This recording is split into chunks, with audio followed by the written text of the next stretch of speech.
Whether to unwind a party on the weekend or to cram for a final exam, students nationwide are turning to drugs. We're going to look at some of the ramifications of drug use on campus as well as get some first-hand experiences. We'll also be looking deeper into what's actually going into some of these drugs. Along the way, we did have to change some names for privacy reasons. I'm Simon New. And I'm Lydia Aparicio. And this is You Think You Know.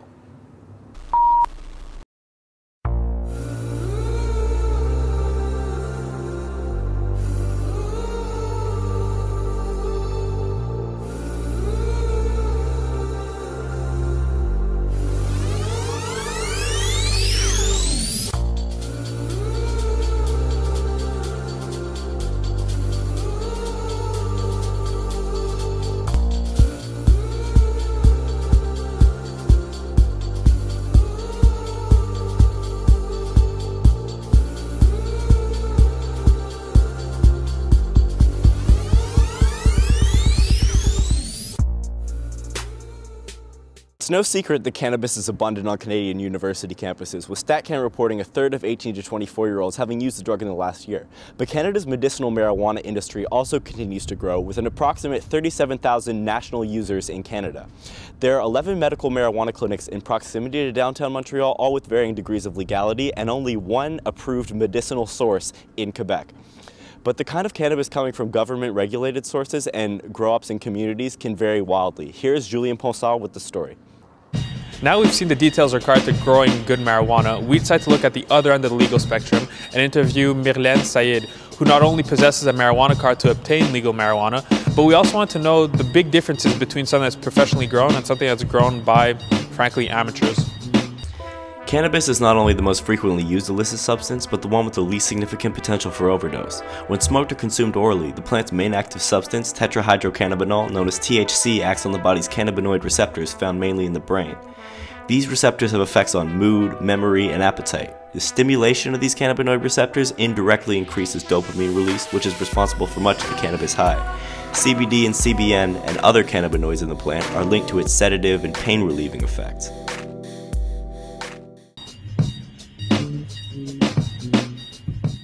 So, what was your motivation behind getting a prescription to medical marijuana? The motivation behind it was mainly because of the amount of other medication, synthetic medication I was taking from the pharmacy, and also what I was getting from them. I really think, and knowing also the benefit of the marijuana and the different type of marijuana that was, I did my research online too, that I could have got, gave me the, really more and more the how to put it, to go forward and get this product. But other event in my life also made this available to me in a faster way than most people, because it's not an easy prescription to get. Before getting prescription to medical marijuana, did you ever smoke cannabis in the past? Yes, I did smoke cannabis before when I was much younger, not so much. Definitely. But when I became much older, once in a while, it was like, we call that recreative drug. And sometimes I would not really like it because I would like bug out of my head sometimes. So I would be very particular where I would smoke that when this thing would be available. Do you see, compared to, you were mentioning like pharmaceuticals and everything like that, but do you think there's a benefit of smoking marijuana over consuming drugs like Dilaudid and Ativan, something awfully prescribed? Well, you would feel the benefit hours later, but when it comes to narcotic, it's quicker. And when it comes to the marijuana, the cannabis, it's even much quicker. I find it's very quick. If you inhale it, it goes much faster than if you take it orally. After getting a new perspective regarding the implications of smoking marijuana, we interviewed Mario Lacroix, an SPVM officer with over 35 years experience on the field. We decided to ask what changes might occur once the plant is legalized, after Justin Trudeau promised it in his campaign, and what impacts marijuana has currently on our youth and society. Pot has always existed. It has been used recreationally for decades, if not hundreds of years. The positive effect might be its medical or therapeutic traits. The big negative side mostly has to do with youth or teenage use, which for them, legalization might be an opportunity to smoke anywhere without really considering the impact smoking might have on them. There are still a lot of people arrested for possession or use of marijuana. However, small quantities, often referred to as personal quantities, will often result in only a seizure without any criminal implications. On the other hand, anything that's considered a large quantity will result in arrests, seizures, and possible incarceration. Since marijuana legalization is not yet in full effect, it will remain as is, and the day it does take effect, we will adapt based on what the government chooses.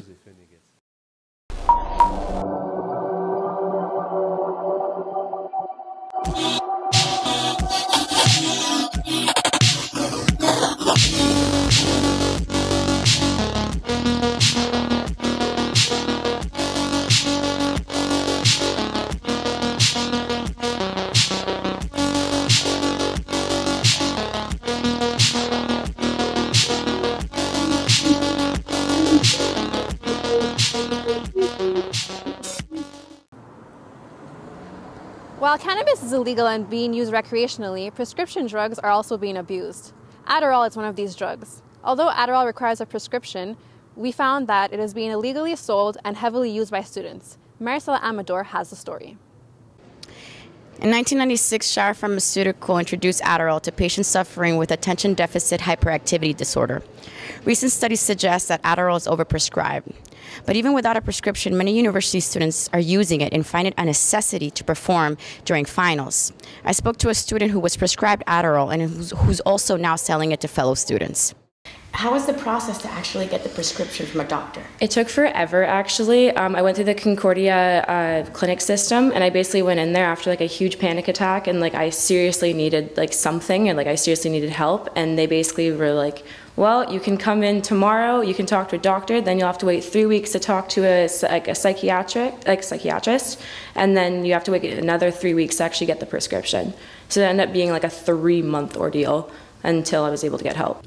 I contacted Concordia Health Services to talk about the use of Adderall by the student body, but was told by Julie Gagne, the manager at Health Services, that they could not due to confidentiality reasons. The Department of Pharmacology at McGill University also declined to comment. When did you decide to start selling it, the Adderall? I think it was honestly when I started going broke. I mean, it's just such in high demand for students because everyone just kind of wants to try it. I mean, whether it's placebo or not, for people that don't need it, I think it just, it gives people what they think they need to do better. Here in the dorms, do you find that everybody's on it, everybody's looking for it? What's your perspective on that? Well, when I got it, I remember I was out at a club one night and someone literally came up to me and was like, I hear you're selling Adderall, and I'd like never talked to them before in my life. ADHD is a neurological disorder associated with a pattern of excessive inactivity in the frontal lobes of the brain. It's characterized by distractibility, hyperactivity, and impulsivity. Amphetamine is the active ingredient in Adderall. People with ADHD have lower levels of dopamine, which is found in the reward center of the brain. This is why people suffering with ADHD are always looking for stimulation. Amphetamines stimulate the release of dopamine, diminishing the amount of distractions. Side effects of Adderall include restlessness, excitability, dry mouth, dizziness, insomnia, nervousness, and anxiety. Do you think you would be able to function without it now? I've recently taken a week break because I was like vacationing, and I just came back and I just restarted it yesterday, and my hands have not stopped shaking. I talk so quickly, and then I've just been like on like hyperdrive pretty much. I went to the gym yesterday and I ran for 35 minutes thinking it was 5 minutes. Like you just it's the kind of thing where it's like you're not ready for it if you take a break. Your body basically acts as if it's never had it before, and because I'm now on like a higher dosage because I've been using it since November, so I've had it altered, my body's just reacted like insanely. If, let's say, they would remove the prescription, would you go out of your way to buy it without? I generally think I would. It seems like the use of Adderall is widespread among university students. But unlike other recreational drugs, the danger with this pill lies in the fact that it can become a real necessity to perform for these students. This is Maricela Amador with Concordia News.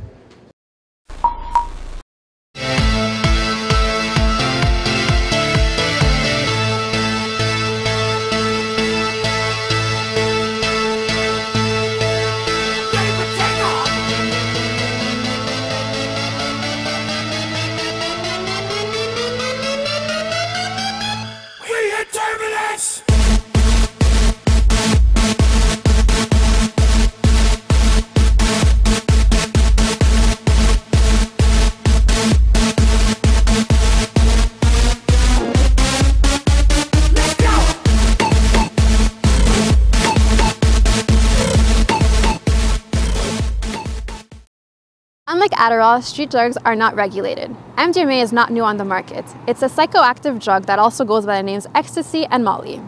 Now, the long-term effects of MDMA aren't currently known, but what's more problematic is that some of the drugs being sold as MDMA aren't what you think they are. Alana Repstock has the story.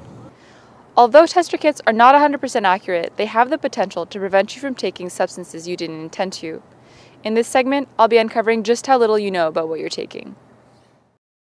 MDMA is a drug classified as an entactogen known chemically as 3,4-methylene-dioxymethamphetamine. The drug takes effect by increasing the release and slowing the reuptake of three main neurotransmitters, serotonin, dopamine, and norepinephrine. What sets MDMA apart from other drugs is its heavy serotonin-releasing effect, which is responsible for a lot of feelings of euphoria, well-being, and ecstasy that the drug is known for. This same effect can cause a depletion of serotonin following the high, often causing a hangover characteristic of a low mood similar to depression. Since illegal drugs like MDMA aren't regulated by the government, the only way students can really get their hands on it is by reaching out to friends or drug dealers. The problem with this is that you can't really trust what a drug dealer says they're selling to you. Your best bet is buying a test kit online. They allow you to check what drug you really have and can usually be used up to 50 times. These test kits are also available for substances like ketamine, LSD, and opiates. The test we ordered from testkitplus.com came with a small bottle of Marquee reagent. This is a liquid that you mix with your substance. Once your substance and the reagent come into contact, they turn into a different color. This is when you can refer to the color chart that came with the kit as well. Different colors refer to different drugs. So we got the Marquee reagent test kit. And we got 3 different pills and 1 baggie that are all sold as MDMA, and we're going to test them now.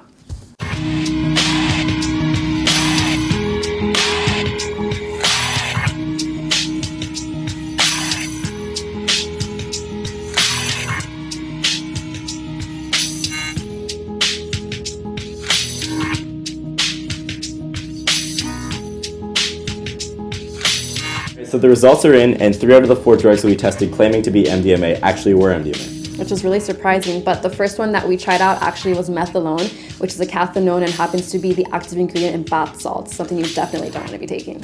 So all 4 of these drugs claimed to be the same thing but looked completely different. Which just goes to show that you never really know what you're taking just by looking at it. You know, you have to test it, and then you might end up with something that you really don't want to be taking. I have never tested my MDMA. No, I have not. Never. No. No, I've never used a tester kit. It's kind of more of a recent thing that I bought a test kit. No. No, I've never used a tester kit before.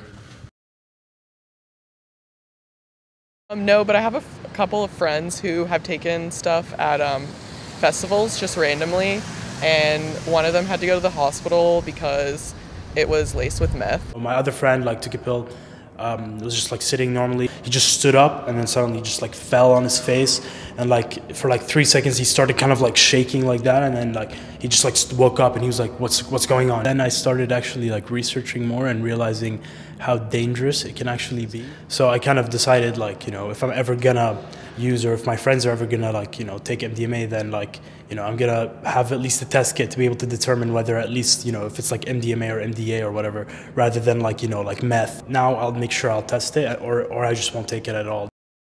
While testing kits may be legal under state law, the RAVE Act says that promoters are liable for any illegal substances being brought into their event. The Bunk Police employ alternative methods of getting their tester kits into events. The group released a documentary titled What's in My Baggie, revealing how common adulterated substances are.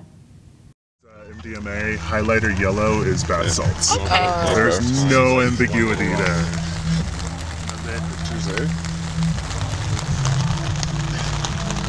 There you go. What, shake it around? Close the lid and just agitate it a bit. And bath salts. Is that what yellow bath salts? That's bath salts. Shut up! He bought $4,000 worth of bath salts. The vast majority of what people are taking is not what they think it is. It's extremely rare for us to find a sample that is undoubtedly 100% MDMA. It's really just a matter of time. And the U.S. is definitely way behind when it comes to this sort of harm reduction movement. Main clientele is mainly teenagers, go out partying, go out clubs, anything that has to do with the teen that wants to get fucked up. I got a bigger buyer. He supplies you with however much you need. You just gotta have the clientele, you get it done, give him the cash, you get your cut, that's it. Do you know anything about where he gets it?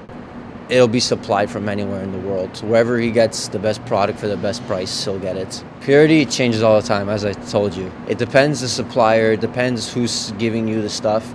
It can be 80% pure, it can be 70%, or if the guy's a real cheap ass, it could be 40% pure with like 60% Windex for all you know. It really differs. Have you ever tested any of your product with tester kits? Tester kits, no. We don't care about testing our products with tester kits. The bigger guys will. They won't tell you the percentage or whatever. You just test it by putting it and swallowing it. So have any of your clients complained that the product you've sold them is not MDMA? No, they'll never complain about that. Do you feel any affliction selling drugs? No, I don't worry about that too much. They keep coming and calling me, so at the end of the day, it's just giving the client the product that he wants, supply and demand. They keep wanting it, so why not? I feel no remorse. Who's losing? The only people losing are the drug dealers and manufacturers that are misrepresenting their substances. As I mentioned before, MDMA it costs an order of magnitude more than some of these research chemicals. So, their profits are, being cut down to 1/10 of what they normally would be. Mm-hmm. And, honestly, I really don't think that's a bad thing. I think that's a great thing. Yeah. They should be losing out if they're putting people in danger. As we've seen, students are likely to use drugs, whether legal or not, from weed to prescription, for partying or even studying. The issue is that it doesn't cross our mind that it may be unsafe for us or that we may be taking a substance completely different. Our goal with this project was to inform and educate. We advocate the use of test kits to find out what may be in any of the drugs that you're taking. Because in the end, do you know or do you think you know?